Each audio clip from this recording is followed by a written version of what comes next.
Do I need this? No. No.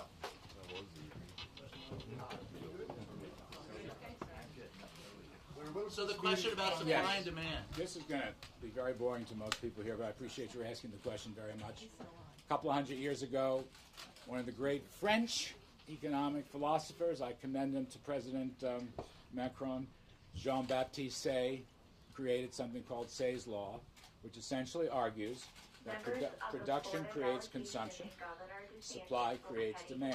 With the right incentives in a free market economy, it's supply, let's say factories and automobiles and business investment of all kinds, that's what creates jobs, that's what creates incomes, and that's what creates family spending power. And we have a lot of family spending power here. So we're not in an inflationary position. Far from it. We're in a growth position.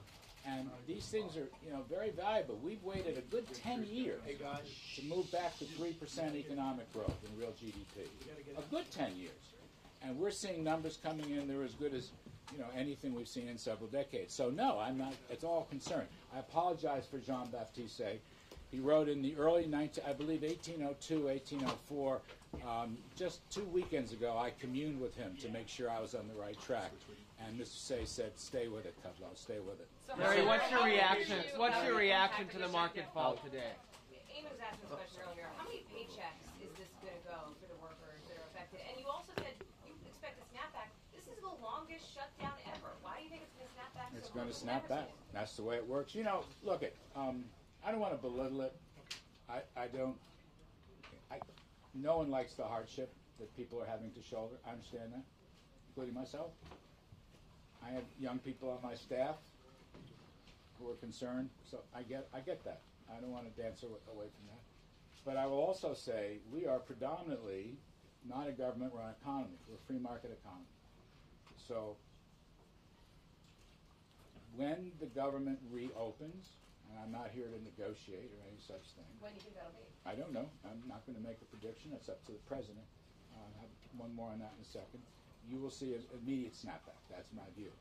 Look, the president made a very strong statement Saturday.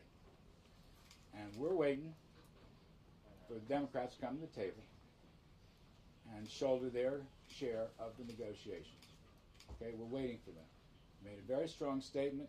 He expanded his point of view.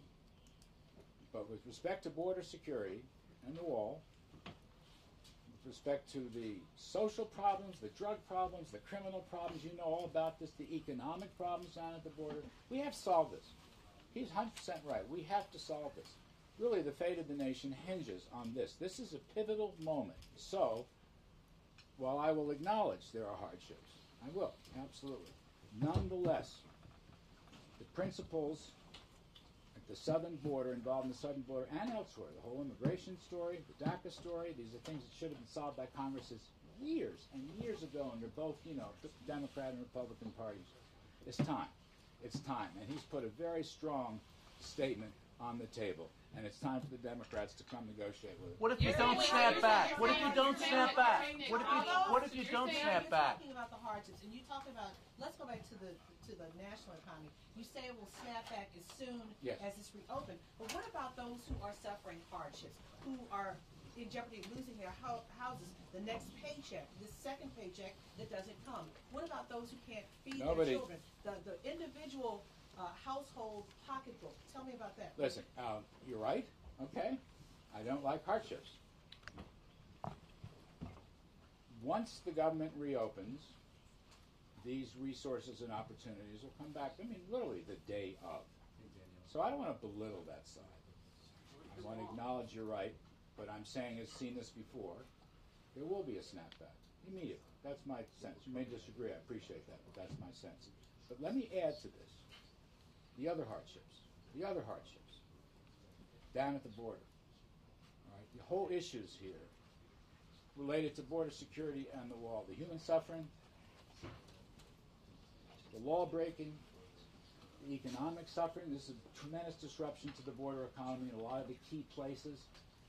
We have to solve that. We have to develop a new legal immigration system that will accommodate, people who are willing to play by the rules and the law. The president, I think, has suggested, as he has in the past, there are legal solutions to much of this. I don't know whether it'll all get done. I'm not here to negotiate. That's up to him. But the economic side is part of this. The border side is absolutely essential to this.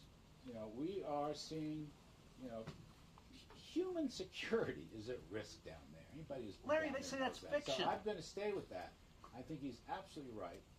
And because I'm almost always an optimist, man, always an optimist, I believe these are soluble problems, and I think the president's proposals put on the table Saturday afternoon, big step forward. Now let's see if the Democratic Party, I used to be a Democrat a long time ago, if the Democratic Party steps up and starts talking. Larry, they Larry, on China, the president tweeted about the Chinese economy yesterday. Is there some concern inside the administration that a souring Chinese economy could have a negative impact on the U.S. economy, kind of pull us down with them?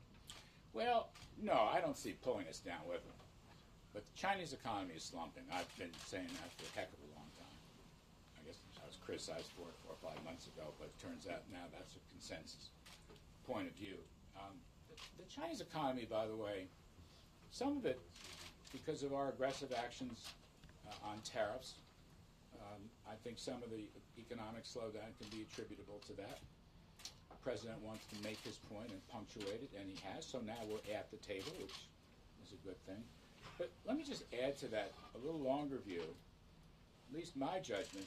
China, in the last I don't know how many bunch of years, has moved away from the great market-based reforms, let's say at the Deng Xiaoping era, which got them into the modern era. They're moving in the wrong direction. It's a very heavily statist, centrally planned economy. Though they sometimes deny that, those are what the facts show. They keep these state-owned enterprises alive even while they lose money. They're afraid to lay off workers. I understand that, but layering debt upon debt, non-performing loans, this has all been very damaging.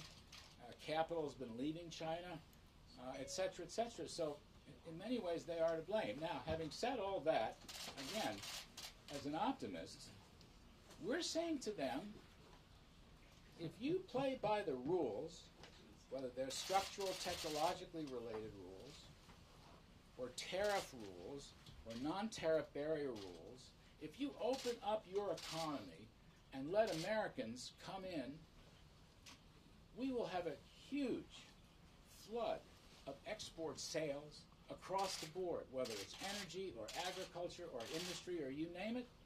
And that will actually benefit the Chinese economy just as it will benefit the American economy. But the barriers have to be eliminated. The reciprocity has to be there. The unfairness has to be changed. So I think these talks actually could wind up helping China. But right now, they're not going to bring us down. We're running a strong free market economy with incentives. As I said, I won't bore you with Jean-Baptiste Say anymore. But we are seeing strength across the board. I think we kind of lose sight of this. We're seeing strength in employment, in production, in investment. The same-store sales were huge, even though we didn't get the Commerce Department release. The same-store sales were huge over the holidays. This is a strong 3+ economy. Folks said it couldn't be done. It has been done. Larry, on the border, Larry, could you speak to the fact that people living there say it's a fiction of this administration to say that it's a problem? You're standing at the door. Are you going to be there, Mr. Kudlow? 29th, thank you. Nice try, April.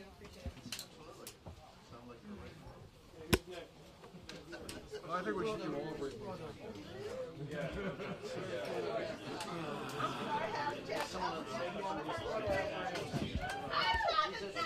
that the new briefing?